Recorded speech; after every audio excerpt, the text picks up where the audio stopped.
అదే RTV app వార్తల్ని క్షణాల్లో చదివే అవకాశం ఉంటుంది. ఒక న్యూస్ పేపర్, ఒక టెలివిజన్ ఛానల్ మీ చేతుల్లో ఎప్పుడూ ఉంటాయి. దేశ ప్రజల మదిలో ఇప్పటికీ మెదులుతున్నటువంటి పేరు కార్గిల్ యుద్ధం.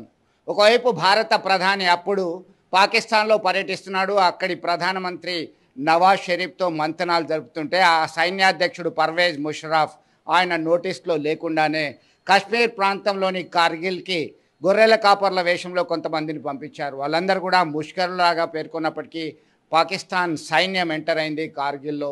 అది తెలుసుకొని భారత సైన్యం ప్రతిఘటించింది. దీనికి మే 3వ తేదీ 1999లో స్టార్ట్ అయింది. ఆల్మోస్ట్ ఆల్ జూలై 26న క్లోజ్ అయిపోయింది. కార్గిల్ యుద్ధంలో ఎంతోమంది తన ప్రాణాలని లెక్క చేయకుండా దేశ రక్షణ కోసం ముందుండి పోరాడినటువంటి యోధులు, వారికి చిరు సన్మానం చేశారు.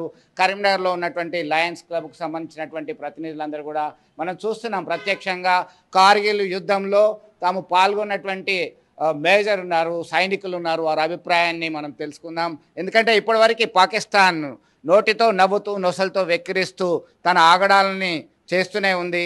ఈ పాకిస్తాన్తో మనం 4 సార్లు యుద్ధం జరిపాం. ఇండియా పార్టీషన్ ఎప్పుడైతే భారతదేశానికి స్వాతంత్రం వచ్చిందో, పాకిస్తాన్ విడిపోయిందో, అప్పుడే 1947-48 కాశ్మీర్ ఇష్యూలో యుద్ధం జరిగింది. ఆ తర్వాత 1962లో చైనాతో యుద్ధం జరిగింది. That is the different thing. అలాగే 1965లో ఒక యుద్ధం జరిగింది. 1971-72 సిమ్లా ఫ్యాక్ట్తో ఒక అగ్రిమెంట్ జరిగింది.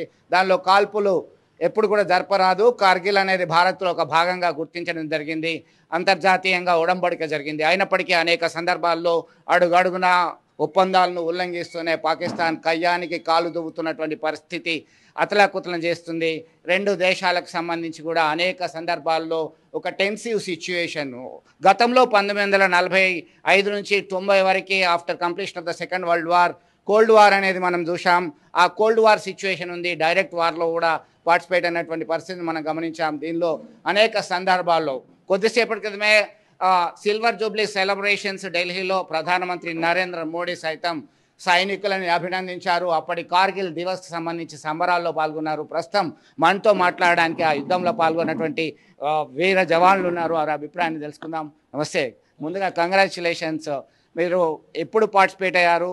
So how did you feel, कैसा लगा? बहुत अच्छा लगा कारगिल के अंदर वार के अंदर पार्टनरशिप करके। आपका नाम बोलो भाई। मेरा नाम इंद्रचंद है और मैं कारगिल की लड़ाई के अंदर नया उस टाइम पर पोस्टिंग गया था। तो कारगिल लड़ाई को देखते हमें बहुत ही अच्छा लगा। पाकिस्तान की जो कायराना हरकत थी, जो इंडिया की ज़मीन के ऊपर आके उन्होंने कब्जा किया था, उनको इंडिया की सेना ने बहुत ही करारा जवाब दिया और खदेड़ भगाया। आज 25 ईयर्स हो गए जो कि कारगिल डे मनाते हैं 26 जनवरी को, जिसके 25 साल पूरे हो गए। उसके लिए बहुत ही खुशी की बात है। हम आज विजय का आगाज के दिवस मनाते हैं। कितने दिन लड़ाई में पार्टिसिपेट हो गए आप? ये लड़ाई तकरीबन क्या है 60 डेज के आसपास चली थी। मई, जून और जुलाई के अंदर ये इसका खत्म हुआ था। మొత్తం మీద కార్గిల్ యుద్ధంలో పాల్గొనడానికి చాలా సంతోషాన్ని ఉంది అని చెప్పి 2 నెలల పాటు కొనసాగినటువంటి యుద్ధంలో పాల్గొన్నాము. అప్పటికే దాదాపు వందల సంఖ్యలో భారతీయులు ప్రాణాలు కోల్పోయారు. భారత సైనికులు వేల సంఖ్యలో పాకిస్తాన్ సైనికులు ప్రాణాలు కోల్పోయారు. MiG-21 కావచ్చు, ఇతర క్షిపణులు కూడా మనం ఉపయోగించాం. సచికేత అనేటువంటి అతన్ని యుద్ధ ఖైదీగా పట్టుకుంది పాకిస్తాన్ ఆర్మీ. అనేక సందర్భాల్లో అమెరికా కూడా ఎంటర్ కావాల్సినటువంటి పరిస్థితి. దానిలో జూలై 5న మేము యుద్ధాన్ని విరమిస్తామని చెప్పేసి ప్రకటించారు అప్పటి ప్రధానమంత్రి నవాజ్ షరీఫ్ పాకిస్తాన్ నుంచి. సో దీనికి సంబంధించి మరింత సమాచారం తెలుసుకుందాం. మీరు ఎట్లా how did you feel to take part as a soldier in the many more wars and critical situation is going on the Jammu and Kashmir, Punjab as well? Subedar major Sagar Singh, जो कि आज करगिल विजय दिवस 25 ईयर कंप्लीट हुए हैं, कि सब हम अच्छा मना रहे हैं। हमें बहुत अच्छा लग रहा है। आज 25 साल हो गए हैं करगिल को, और हमारी पूरी सेना को शुभकामनाएं देते हैं। और जो सैनिक हमारे शहीद हुए उनके श्रद्धांजलि अर्पित करते हैं। अफसर जेसी और जवानों को नमन करते हैं। మొత్తం మీద అందులో పాల్గొన్నటువంటి వాళ్ళు సైనికులు, వీరమరణం పొందిన వాళ్ళందరికీ కూడా సో నివాళులు అర్పిస్తున్నారు. అడుగడుగున ఎన్నో ఆటంకాలు ఉన్నప్పటికీ కూడా అనేక మంది చాలా ఎప్పుడెప్పుడు యుద్ధంలో పాల్గొంటామా అని చెప్పారు. ఇంతకుముందే వక్తలు ఒక అభిప్రాయం వ్యక్తం చేశారు. ఎందుకంటే ఇన్ని సంవత్సరాల సర్వీస్లో ఎప్పుడైనా ఒకసారి యుద్ధం, మనం సూర్య అనేటువంటి సినిమా చూసాం, ఒక అల్లు అర్జున్ది, బార్డర్ వెళ్ళాలి అని ఇన్స్పిరేషన్గా ఎప్పుడు బార్డర్ వెళ్తాను అంటాడు. వీళ్ళంతా కూడా బార్డర్లో ఉండి పనిచేసి దేశ రక్షణ కోసం వాళ్ళ ఎన్నో త్యాగాలు చేసి వచ్చినటువంటి సైనికులు ఉన్నారు. రిటైర్డ్ ఇప్పటికీ కూడా అనేక మందికి శిక్షణ ఇస్తున్నారు. నేషనల్ క్యాడెట్ కార్ప్స్ రూపంలో 9 ఆంధ్ర బెటాలియన్ ఉండే, గతంలో 9 తెలంగాణ బెటాలియన్ ప్రజెంట్. ఇది మీరు చెప్పండి ఎట్లా చూడొచ్చు దీనికి సంబంధించి? ఈ కార్గిల్ అనేది ఒక డిస్టిక్. కార్గిల్ డిస్టిక్ నుండి అక్కడికి లేహ్ లడాక్ వెళ్ళటానికి రూట్ ఉంది. హైవేని వాళ్ళు కబ్జా చేయడానికి కోసం పెద్ద పహాడీ మీద కొండ మీద కూర్చొని మనకి బాగా ఇచ్చేశారు పాకిస్తాన్ వాళ్ళు. వాళ్ళని తర్వాత మన వాళ్ళు పట్టుకుని ఫైర్ చేసి పాకిస్తాన్ మన దేశాన్ని, మన జమీన్, మన భూమిని వాపస్ తీసుకుంటానికి 2 నెలలకు టైం పట్టింది. దీంట్లో ఒక 500 పైనే చనిపోయారు జవాన్లు. వాళ్ళందరికీ సంతాపం తెలియజేస్తుంది. కార్గిల్ యుద్ధంలో వీరమరణం పొందిన జవాన్లందరికీ కూడా నివాళులు అర్పించారు. ఈ కార్యక్రమాన్ని కోఆర్డినేట్ చేసినటువంటి మసూన్ రెడ్డి ఉన్నారు మనతో. మసూన్ రెడ్డి గారు చెప్పండి ఎట్లా చూడవచ్చు దీనికి సంబంధించి? ఇది ఒక ఉద్విగ్న భరితమైన క్షణాలు ఇవి. మిలిటరీ యూనిఫామ్లో ఒక వ్యక్తి కనిపిస్తేనే మనలో దేశభక్తి ఉప్పొంగుతూ ఉంటుంది. ఒక భయంకరమైన పాకిస్తాన్ కుట్రకి జవాబు ఇవ్వడానికి భారత్ చాలా మంది జవాన్లను కోల్పోవాల్సి వచ్చింది. దాదాపు 2 నెలల 3 వారాల పాటు కార్గిల్ యుద్ధము ప్రతికూల వాతావరణంలో జరిగింది. ఈ సందర్భంగా 550కి పైగా మంది మన భారతీయ సైనికులు కూడా చనిపోయినారు. పాకిస్తాన్ పక్షాన 1200కు పైగా చనిపోయినారు. అది వేరే విషయం అనుకోండి.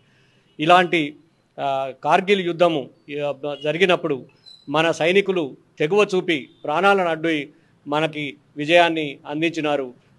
ఈ సందర్భంగా ఈసారి మనకు ప్రత్యేకత ఉంది కార్గిల్ విజయ్ దివస్కి. ఇది 25వ కార్గిల్ విజయోత్సవాల్ని మనం ఇప్పుడు జరుపుకుంటూ ఉన్నాము.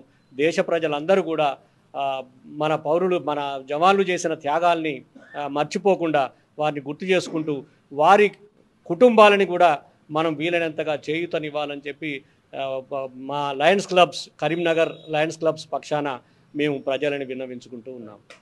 మొత్తం మీద కుటుంబాలని పట్టించుకోకుండా, వాళ్ళకి సమయం ఇవ్వకుండా అనేక మంది వీర జవాన్లు త్యాగాలు చేస్తూనే ఉన్నారు. ఒక అభినందన్ వర్తమాన్ కావచ్చు, ఇంకా చాలామంది కావచ్చు, ప్రాణ త్యాగం చేసిన వాళ్ళు కొందరు ఉన్నారు. అక్కడ ఎన్నో త్యాగాలు చేసి బయటపడ్డ వాళ్ళు ఉన్నారు. అడుగడుగున ఆటంకాలను అధిగమిస్తూ, అనేక హడిల్స్ని అధిగమిస్తూ దేశ రక్షణే ప్రథమ కర్తవ్యంగా భావిస్తూ ముందుకెళ్లేటువంటి క్రమశిక్షణ కలిగినటువంటి సైనికులు, వారి కుటుంబాలందరికీ కూడా నిజంగా హెడ్స్ అప్. వీడియో సుమంత్తో కలిసి చంద్రశేఖర్, RTV, కరీంనగర్.